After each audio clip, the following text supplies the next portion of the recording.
Assalamualaikum warahmatullahi wabarakatuh. Jumpa lagi dalam acara Ngopi, Ngobrol Pikiran bareng Ges Halifah. Hari ini saya kedatangan tamu yang luar biasa, namanya Bapak Afan Adriansa Idris. Selamat datang, selamat sore Pak Afan di Resto Ombak Laut Ancol. Kita akan ngobrol-ngobrol seputar Jakarta terkait dengan yang Pak Afan gawangi.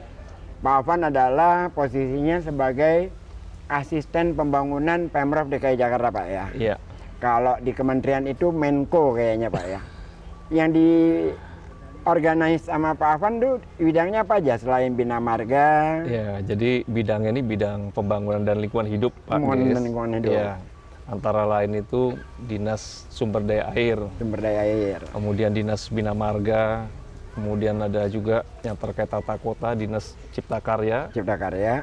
kemudian ada lagi Dinas Perumahan, kemudian Dinas Lingkungan Hidup, Iya. Dinas Pertamanan dan Kehutanan, serta Biro Pembangunan dan Lingkungan Hidup. Wah, Ya, jadi itu menyangkut berat-berat fisik semua lah. di Jakarta tuh. Menyangkut fisik, menyangkut manusianya Lingkungan, juga, lingkungan iya. juga. Gitu. Betul. Luar biasa sekali. Kita mau ngobrol-ngobrol yang kesannya sederhana tapi prinsipil, teman-teman, karena ini menyangkut tentang kebutuhan substansial warga Jakarta.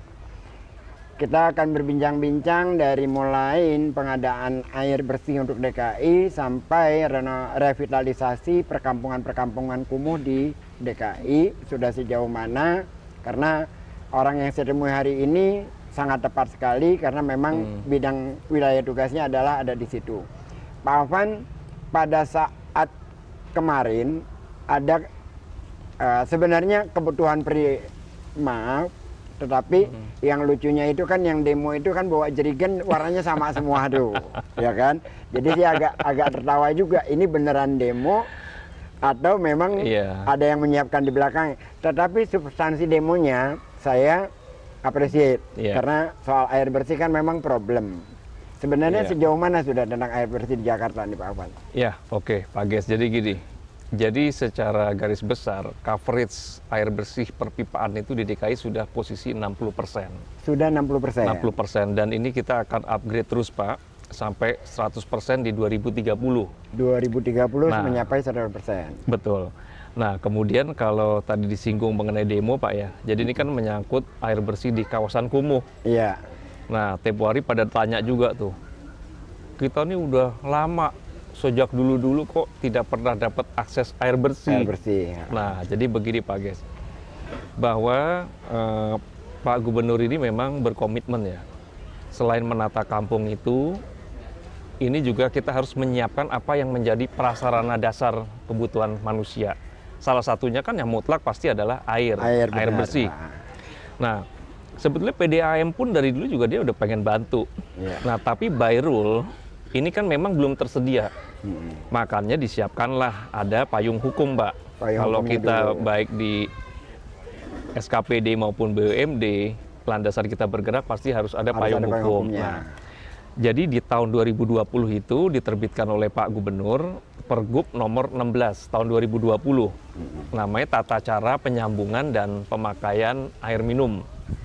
Jadi untuk kawasan kumuh, Pak, yang mayoritas memang tidak ada KTP, KK, dan lain-lain. Kalau dulu tidak dimungkinkan, sekarang dimungkinkan melalui tata cara penyambungan dan pemakaian air minum secara khusus. Benar, sampai di situ Pak Afan, ini menarik. Teman-teman ngopi bareng bahwa kalau sebelumnya tidak dimungkinkan bila lingkungan itu tidak memiliki KTP, tidak memiliki KK, relatif itu lingkungan yang yang tinggal di sana ilegal lah ya, kurang lebih kayak gitu. Kalau sekarang dimungkinkan? Ya, dimungkinkan. Jadi memang di dalam pergub ini kita memfasilitasi untuk itu, Pak. Jadi di seluruh area wilayah DKI memang dimungkinkan. Seluruh area DKI dimungkinkan. Mengingat apa Pak Ges? Mengingat bahwa ini adalah kebutuhan yang mendasar bagi setiap manusia. Nggak ada kan manusia yang nggak butuh air, semua butuh air. Makanya kita memfasilitasi terhadap siapapun. Nah, itu kita fasilitasi supaya pelayanan bisa masuk. Ada 3 macam Pak Ges di daerah kumuh yang dimungkinkan itu.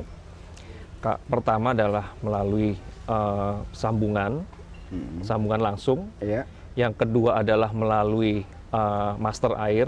Kalau memang di area dekatnya itu ada jaringan perpipaan, jadi nanti disambung dari Disambungkan sana. dari jaringan perpipaan. Yang ketiga itu adalah melalui kios air. Jadi kalau memang nggak ada jaringan perpipaan, tapi area itu bisa dilalui kendaraan, nanti tangki-tangki kita akan masuk ke area tersebut. Area itu. Teman-teman Ya. ngopi bareng, ini konteksnya memang selalunya Pemprov DKI itu bukan kepada formal administrasi, tapi selalu substansinya adalah keadilan sosial bagi masyarakat Indonesia, khususnya dalam hal ini adalah warga Jakarta. Hingga bahwa tidak ada lagi problem apakah itu perkampungan yang dalam artian tidak memiliki KTP, tidak memiliki KK. Seluruh manusia di Jakarta wajib mendapatkan fasilitas kira-kira kayak gitu ya, terutama fasilitas-fasilitas yang substansial, yang prinsip dalam hal ini air bersih. Ada yang menarik nih berita kemarin Pak Afwan. Bagaimana ceritanya bertahun-tahun bahkan mungkin puluhan tahun ya, air di Pulau Seribu 23.000 per kubik atau 24.000 turun menjadi Rp1.000 per kubik. Itu apa sih yang dilakukan oleh Pemprov DKI itu? Ya, Pak Ges, jadi gini. Jadi kalau tadi saya cerita mengenai penyiapan payung nih supaya bisa masuk ke area-area slum dan lain-lain ya. Nah, kemudian setelah itu kan dari Pak Gubernur juga berpikir bagaimana supaya layanan ini juga bisa diperoleh masyarakat ini dengan harga yang terjangkau. Karena nggak semua warga kita ini dalam posisi yang memang berkecukupan, Pak Ges. Benar. Nah, diterbitkanlah setahun setelahnya itu 2021 ada Pergub mengenai penyesuaian tarif otomatis PTO air minum. Tarif otomatis. Penyesuaian tarif otomatis. Ini nomor 57 tahun 2021. Nah, jadi di dalam Pergub tersebut, kita bisa lihat di dalam lampirannya Pak Git, untuk kebutuhan pokok orang, jadi itu sampai sekitar 10 meter kubik, itu dia akan dapat memperoleh harga yang sangat murah. Nah, sebetulnya kalau kebutuhan mendasar itu adalah sampai di 3 kubik ya Pak ya. Iya. Contoh nih saya kasih yang real, misalkan untuk rumah penginapan atau homestay yang ada di Kepulauan Seribu Pak, dengan spam atau RO, sampai dengan penggunaan 3 kubik itu dia cukup membayar 6.825. 6.825. Itu padahal untuk homestay. Untuk penginapan homestay dan lain-lain, betul. Ada lagi juga untuk rumah tangga. Nah, untuk rumah tangga ini yang tadi Pak Ges bilang juga ya. Kalau yang sederhana itu cukup 3.500. Jadi jauh dari sebelumnya kan, Pak. Iya. Kalau untuk bangunan ibadah itu cukup 1.050. Nah, bangunan ibadah 1.050. Padahal kita tahu mendapatkan air yang namanya di pulau itu kan mahal. Benar. Meskipun kita punya ada reverse osmosis, tapi kos yang dihasilkan, kos yang diperlukan untuk menghasilkan air itu lumayan mahal. Itu menggunakan teknologi apa tuh Pak Afwan? Jadi dia pengolahan daripada air laut itu yang sebelumnya asin, penyulingan, kemudian itu diolah sampai bisa menjadi air tawar yang itu memang di semua kepulauan Pulau Seribu. Seluruh kepulauan yang ada penduduknya. Iya, betul. Pulau berpenduduk. Teman-teman ngopi bareng menarik sekali karena kalau dalam konteks elektoral politik, Pulau Seribu itu penduduknya nggak lebih dari 22.000 atau 27.000 something lah, kurang lebih gitu. Kalau dari sisi elektoral. Tetapi dari sisi kebijakan, sepertinya Pak Gubernur ini tidak melihat dari sisi itu, tetapi lebih kepada kembali lagi kepada soal keadilan sosial itu tadi. Nah, secara kos itu berarti subsidi Pak ya? Ya, betul. Ada subsidi Pak. Ada subsidi di sana. Jadi yang disubsidi ini macam-macam Pak guys. Nggak cuma air bersih, tapi juga menyangkut untuk makanan.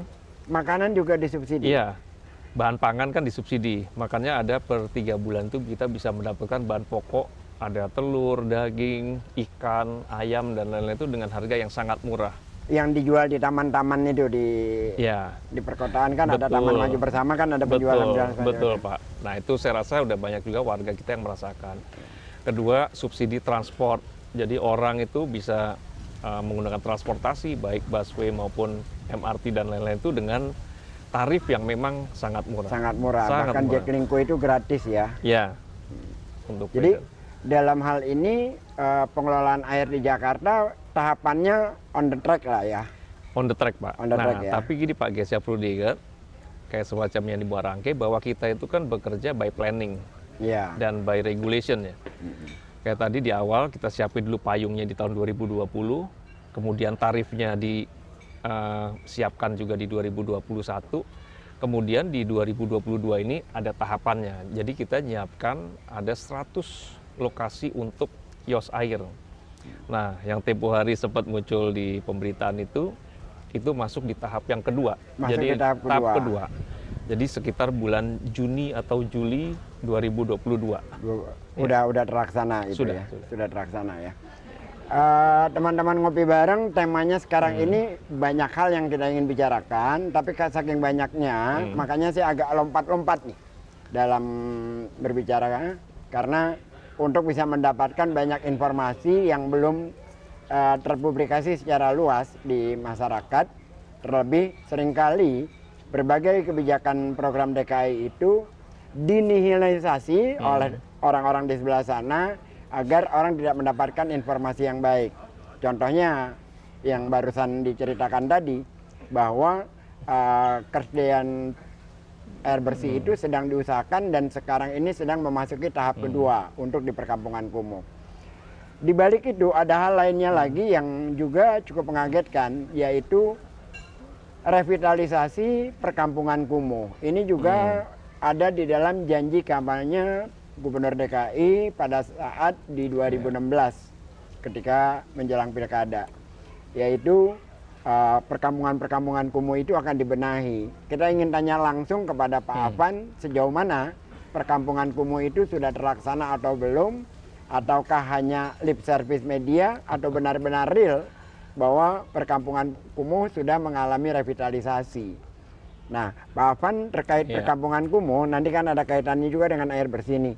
Nah, itu sudah ada revitalisasi perkampungan kumuh, Pak Afan? Ya, program itu ada Pak Ges ya. Ada. Jadi kalau kita lihat ini dari data BPS, acuan kita kan ke sana. Total itu di DKI ada sekitar 445 RW kumuh. 445 RW kumuh Ya, total betul. di DKI. Iya. Nah, dari jumlah tersebut ada 200 yang memang kita targetkan itu kita 200 benahi. yang ditargetkan. 200. Dan capaian sampai terakhir di 2021 itu adalah pada angka 142 RW. 2021 sampai targetnya 142 RW. Capaiannya. Kita sudah dapat 142. Nah, sekarang kan lanjut lagi di tahun 2022. 2022. Jadi nanti secara total ini akan terselesaikan sebanyak 214 RW. 214 RW. Ya, jadi sudah terlampaui dari target yang 200. Nah, terus orang nanti bertanya, Pak, kemudian nanti kalau tadi ada 445, yang masuk dalam 200 itu yang memang dia terprogram ada CAP maupun CIP-nya. Jadi dia berdasarkan usulan atau masukan dari masyarakat, kolaborasi masyarakat, Pak, apa yang jadi kebutuhannya itu yang difasilitasi. Nah, di luar itu masih ada yang 245 tadi, itu kita fasilitasi melalui fase musrenbang. Fase musrenbang. Jadi kalau orang mengusulkan lewat kelurahan atau musrenbang kecamatan, Pak, saya nanti perlu Pak untuk kampung saya masuk kategori RW kumuh tadi, perlu dilakukan pembenahan jalan, saluran dan lain, itu pun bisa tetap kita fasilitasi. Bisa difasilitasi. Iya. Teman-teman ngopi bareng, di Jakarta ini ada 445 perkampungan kumuh. 445 itu berupa RW yang dalam catatan kumuh. Lalu yang direvitalisasi itu sudah mencapai 142 dan sampai 2022 ini rencananya 241 Pak. 214. Artinya ini melampaui target daripada yang dicanangkan semula. Pak Afan, percepatan itu kan artinya kolaborasi pastinya kan ya. Iya. Nah, itu apa saja yang direvitalisasi di perkampungan-perkampungan kumuh Ya. itu? Jadi ini macam-macam nih Pak Ges. Mulai dari jalan, kemudian dari saluran, kemudian untuk penghijauan, septic tank, kemudian untuk penerangan jalan umum. Penghijauan itu yang pohon-pohon yang diberikan gratis untuk ngambil itu? Betul, betul. Itu termasuk dalam item-item yang memang kita programkan untuk penataan kampung. Untuk penataan kampung itu. Kampung RW-nya mana-mana saja daerahnya Pak Afan yang sudah dikerjakan? Disebutkan aja beberapa contoh gitu, kan nggak mungkin kita menyebutkan sampai 100 lebih. Jadi kalau untuk RW itu kita bisa lihat Pak, listnya itu ada di dalam Pergub tahun 90. Pergub 90 di tahunnya 2018 ya. Jadi kalau lokasi-lokasi hijau ini cukup banyak Pak RW-RW-nya. Di seluruh wilayah itu dia ada. Di seluruh wilayah Jakarta? Yang termasuk di dalam kategori RW kumuh yang ada di dalam rilis yang dikeluarkan oleh BPS. Artinya bahwa perkampungan kumuh di DKI itu sekarang berkurang 50% dalam jangka waktu 5 tahun. Ya, betul. Betul Pak. Itu kalau yang di pinggir-pinggir kali itu termasuk, Wawan?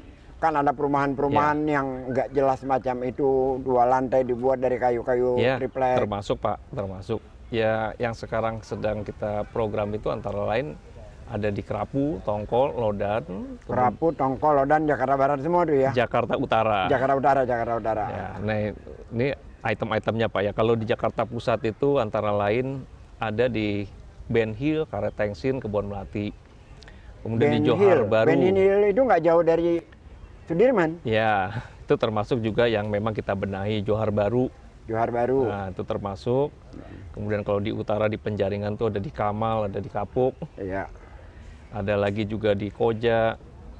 Kalau di Jakarta Barat ada di daerah sekitar Tambora, Pak. Tambora, paham ya, itu. Tambora, betul, itu yang terpadat di Asia Tenggara ya.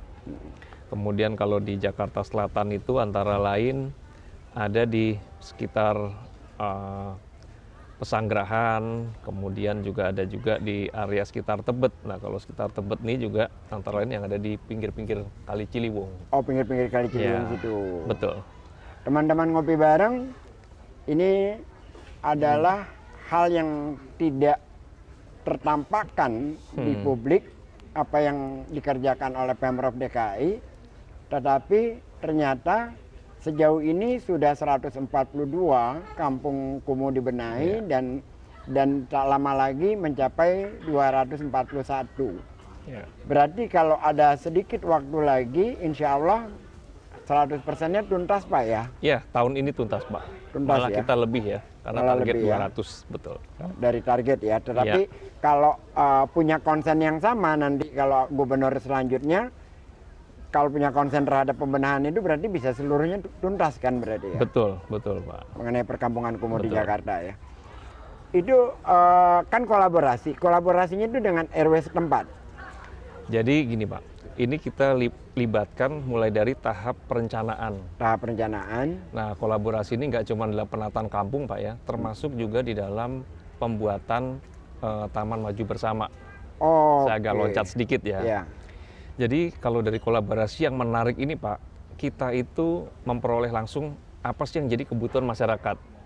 Jadi yang nantinya dibangun itu pasti yang memang betul-betul dibutuhkan dan pasti akan dimanfaatkan nih Pak Ges kan. Iya.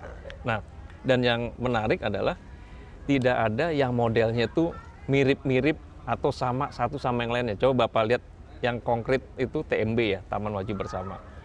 Bapak boleh cek TMB yang ada di 5 wilayah, ada nggak yang modelnya tipikal? Kalau Bapak kerjakan semuanya dengan satu konseptor, satu desainer, taste orang itu pasti mirip. Ini nggak ada yang sama. Kenapa? Karena masing-masing itu berasal dari ide masyarakat setempat, Pak.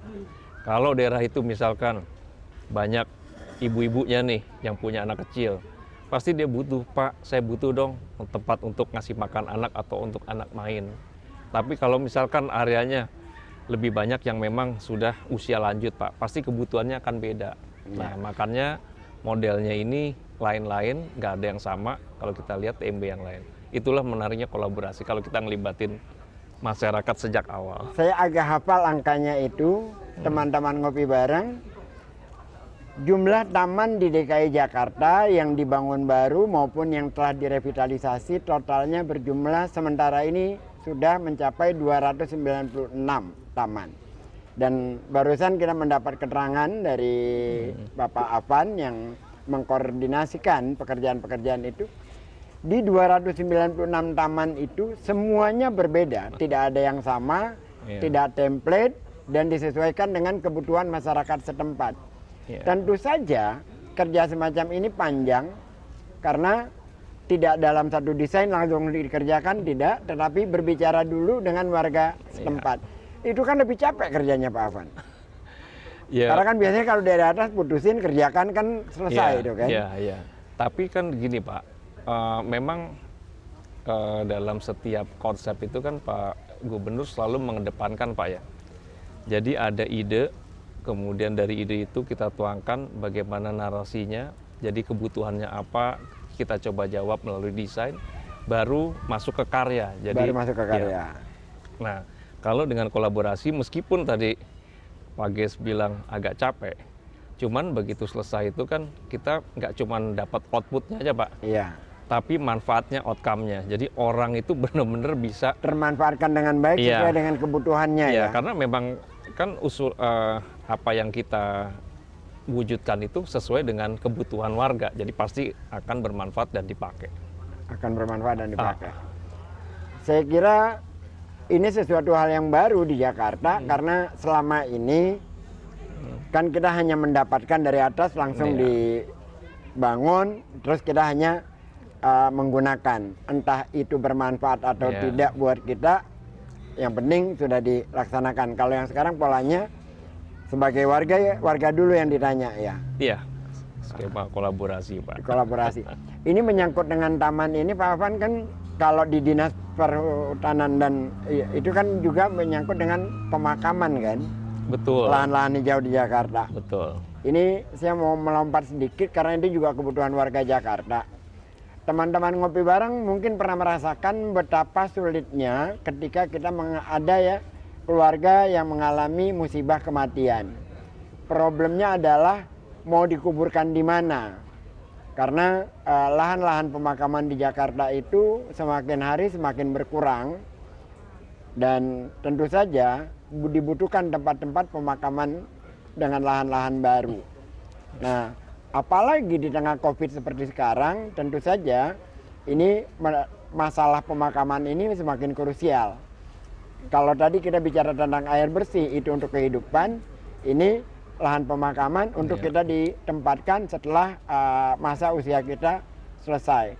Pak Afan terkait dengan pemakaman di DKI itu ada penambahan sekarang ini atau bagaimana? Ya, jadi gini Pak. Ini juga termasuk di dalam salah satu target RPJMD. Target RPJMD. Jadi secara total itu sampai dengan saat ini mulai 2018 sampai ke 2021 ya, kita sudah melakukan penambahan itu sampai di 10,96 hektar 60 makam.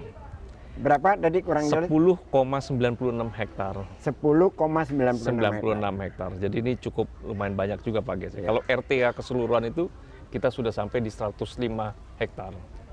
Kita menambah area RTH. Menambah area 105 hektar. Betul. Penambahan makam 10,96 hektar. Betul. Nah, jadi pada saat COVID ini kemarin Pak, ini saya mungkin cerita sedikit mengenai apa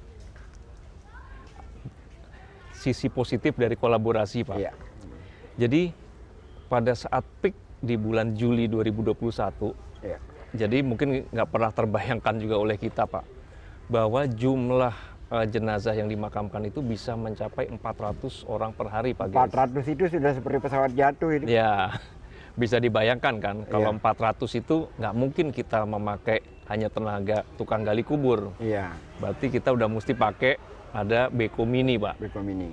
Nah sementara beko kita kan juga kepake untuk penanganan banjir, saluran dan lain-lain. Itu udah kita spread, kita sebar di berbagai kali, waduk dan lain-lain. Nah itu juga sebagian kita perbantukan ke TPU Rorotan. Nah tapi jumlah dari kita kan nggak memadai Pak Ges, makanya itulah kelebihan kolaborasi. Jadi kita dibantu juga dari berbagai pihak untuk penyiapan alat berat tersebut. Dari berbagai pihak siapin Iya. alat berat juga ya. Nah, Nggak dalam cuma itu, kaitan Pak Ges. dalam kaitan dengan lahan pemakaman itu penambahannya di daerah mana aja Pak Afan? Penambahan ini cukup banyak Pak Ges ya. Jadi ada di daerah sekitar, ada di Srengseng Sawah, Srengseng itu Sawah. di Jakarta Selatan, kemudian ada juga di Srengseng, ada juga di daerah Semper di utara, kemudian ada juga di barat tuh Tegal Alur, Pegadungan. Jadi cukup banyak Pak area-area. Area-areanya Banyak. cukup banyak penambahannya ya. Betul. Jadi teman-teman ngopi bareng, rupanya protes saya kepada Pemprov DKI selama ini sudah terjawab karena saya pribadi membicarakan hal sedemikian sejak dari zaman Pak Gubernur Fauzi Bowo. Karena pada saat itu sudah terhitung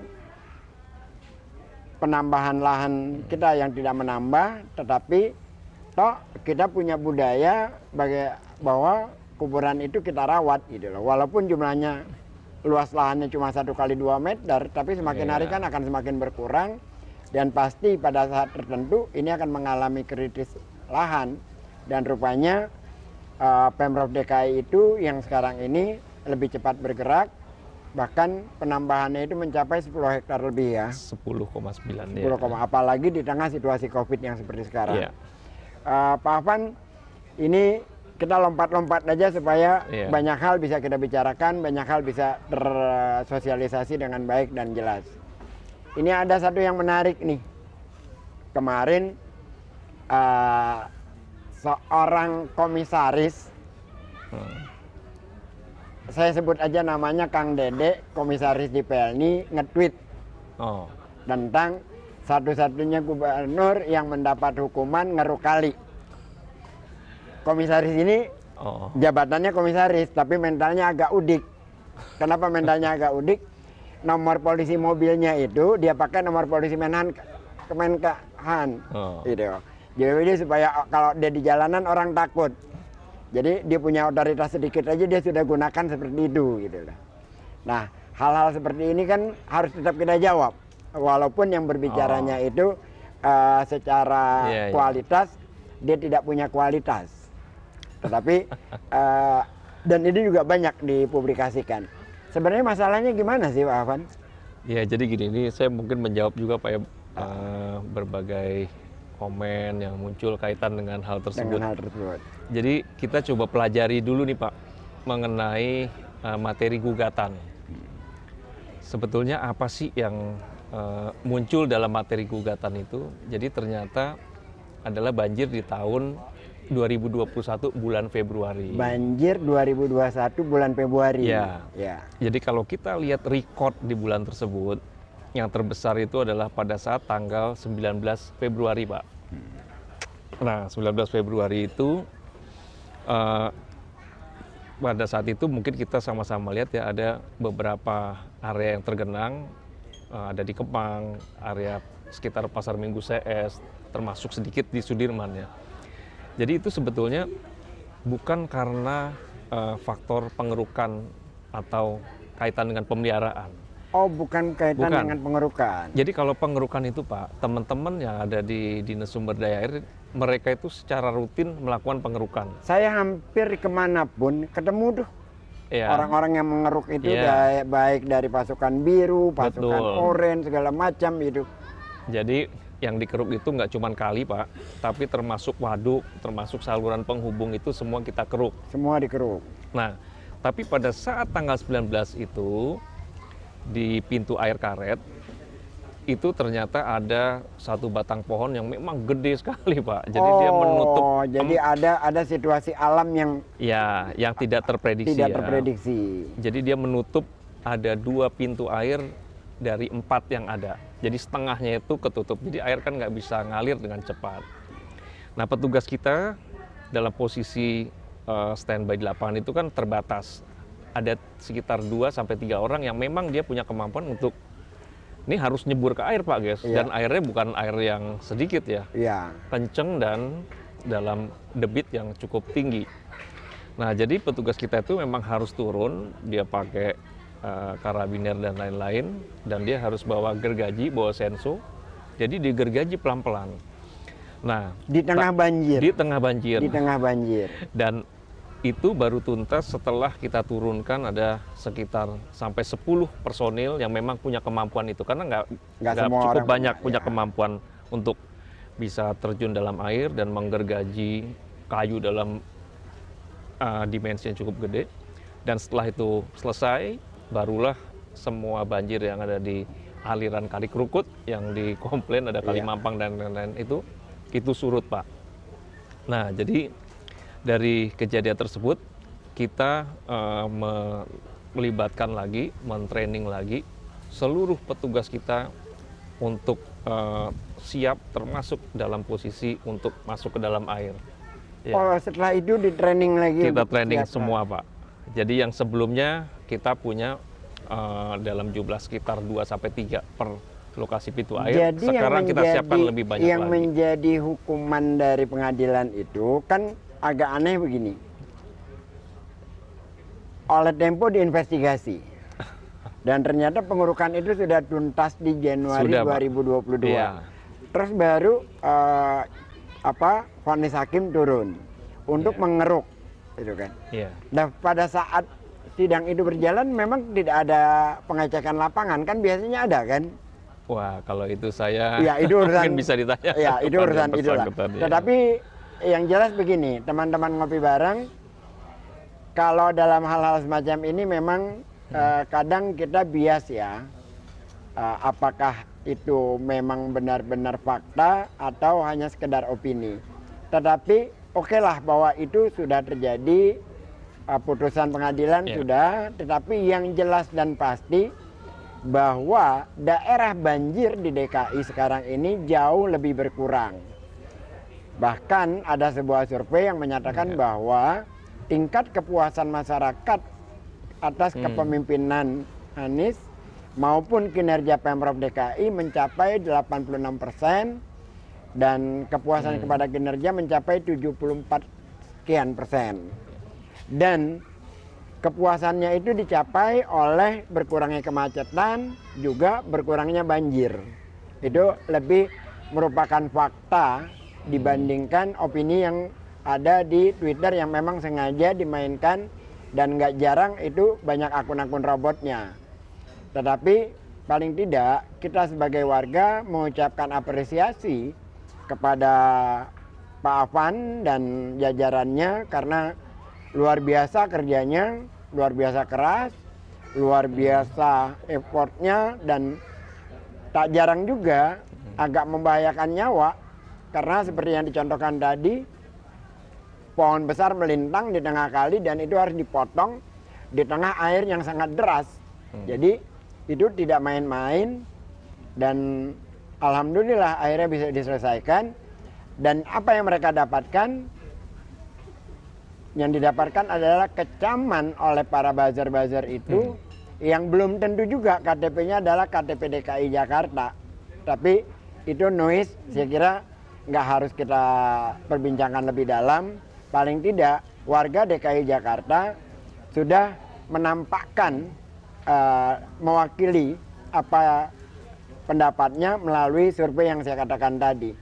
Pak Afan, ini waktu kita semakin mepet. Pertanyaan terakhir nih Pak Afan. Pak Anies waktunya tinggal 10 bulan lagi.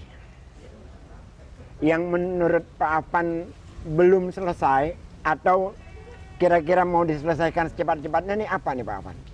Di dalam mungkin nggak nyampe 10 bulan ya, karena ini sudah Maret, berakhirnya kan Oktober. Ya, yang pasti ini Pak, kita ini kan bekerja by program. By program. Nah, jadi ada dua yang menjadi concern utama, itu adalah pertama terkait dengan penanggulangan banjir, yang kedua itu adalah menyangkut penanganan kemacetan. Nah, saya rasa seluruh potensi itu kita memang menitik beratkan kepada dua hal tersebut. Dua hal itu. Iya, kalau untuk transportasi memang kita punya target Pak di dalam rencana tata ruang kita itu supaya para pengguna kendaraan pribadi itu berpindah ke angkutan umum massal yang sekarang posisinya di 20% pengguna angkutan umum massal itu nanti bisa sampai di 60% pada 2030. 2030 Ya, dicanangkan mencapai 60%. betul. Nah, kemudian kalau terkait penanggulangan banjir, jadi memang sekarang sedang ada program yang dilakukan di Dinas SDA, Pak. Itu untuk pembangunan ada 9 polder, kemudian 4 waduk dan juga 2 kali. Mungkin bisa Ya. dijelaskan polder itu apa yang dimaksud polder itu, Pak? Jadi polder itu dia ada satu kawasan tertentu, Pak, yang dia punya sistem tata air berbeda dengan kawasan sekitar. Oke. Karena dia dalam posisi yang memang ditanggul, kemudian dia punya ada tampungan airnya dan juga ada pompa untuk memompa. Itu yang disebut embung bukan? Polder, beda Pak. Oh beda, Kalau embung itu kan alami dia ya. alami. Kalau polder ini satu kesatuan. Harus Oke. ada kawasan yang ditanggul, kemudian ada lagi untuk waduknya dan harus ada pompanya. 9 Itu ada 9 yang 9. sekarang sedang Sekarang berproses. Betul. sedang berproses. Ya. Di 5 wilayah DKI Jakarta. 5 wilayah. Selain itu, Ya, selain itu ada juga untuk 4 waduk ya Pak ya, dan juga 2 kali. 2 kali ini adalah di Kali Ciliwung dan juga di Kali Angke. di Kali Ciliwung dan di Kali Angke. Iya.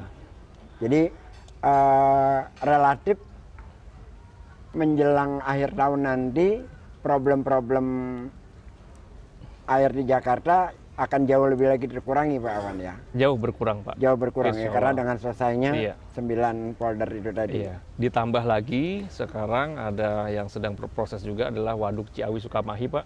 Ya. Itu nanti bisa mengurangi debit Ciliwung sampai Kapan itu 13%. ya? Saya dengar waduk. Iya.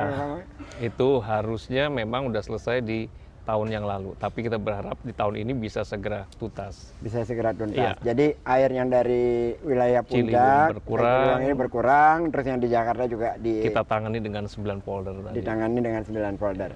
Teman-teman ngopi bareng, perbincangan dengan Pak Afwan ini banyak hal sekali sebenarnya, karena dia adalah, kalau dalam tanda kutip adalah Menko, banyak hal yang ditangani, taman, pemukiman, lingkungan hidup. Jadi luar biasa, tiap hari tentu kerjanya, tetapi karena waktu kita sempit, beberapa hal substansial saja yang kita perbincangkan hari ini, seperti tadi mengenai air bersih, pemukiman kumuh, terus juga lahan pemakaman dan lain-lain. Iya. Saya kira kita berterima kasih banyak atas kinerja para ASN di DKI, Pak Afwan dan jajarannya, karena dengan kinerja yang luar biasa kita melihat Jakarta sekarang yang kalau kita mau jujur ya tentu saja Jakarta jauh berubah. Contoh paling, kalau buat saya Pak Afwan, contoh paling faktual adalah nerakanya Jakarta. Saya menyebutnya nerakanya Jakarta, Senen itu sekarang menjadi destinasi wisata. Di tahun-tahun yang lalu orang itu ke Senen takut, Iya. tapi sekarang menjadi indah, menjadi destinasi, dan hampir di semua wilayah Jakarta mengalami perubahan yang signifikan dan fundamental. Belum lagi yang juga luar biasa adalah harga bahan-bahan pokok, terutama untuk kalangan menengah ke bawah itu terkendali karena ada subsidi. Belum lagi subsidi air. Jadi soal keadilan sosial di DKI ini, alhamdulillah kita memiliki gubernur yang memang punya concern terhadap keadilan sosial itu tadi, yang akhirnya tercanangkan dan terimplementasikan lewat kebijakan-kebijakan yang berlangsung selama ini. Kita akan bertemu lagi dalam acara ngopi bareng yang akan datang dengan tema yang berbeda, dengan bintang tamu yang berbeda. Pak Afwan, terima kasih banyak atas kehadirannya sore ini. Kami di Ancol berterima kasih banyak. Moga-moga Ancol kebagian kerjasamanya nih dengan Pemprov DKI dalam berbagai hal lainnya. Kita juga di Ancol ada satu hal nih, lupa saya bicarakan. Kita mengelola sekolah rakyat Ancol, yang itu masyarakatnya miskin absolut, dan alhamdulillah semakin hari pendidikannya semakin baik, dan kita dapat juga menyekolahkan mereka ke sekolah-sekolah negeri sampai mendapat beasiswa di berbagai kampus. Dan itu salah satu Ancol, kontribusi Ancol kepada pemerintah DKI dalam mengurangi masyarakat miskin di Jakarta, kira-kira itu. Baik, ada merchandise dari Ancol, kenang-kenangan yang diwakilkan oleh Pak Budi Santoso. Ini salah satu direksi di Ancol. Pak Afwan, silakan Pak Budi. Oke, Pak Budi. Thank you ya Pak Budi ya. Jumpa lagi di lain waktu yang akan datang. Terima kasih. Assalamualaikum warahmatullahi wabarakatuh.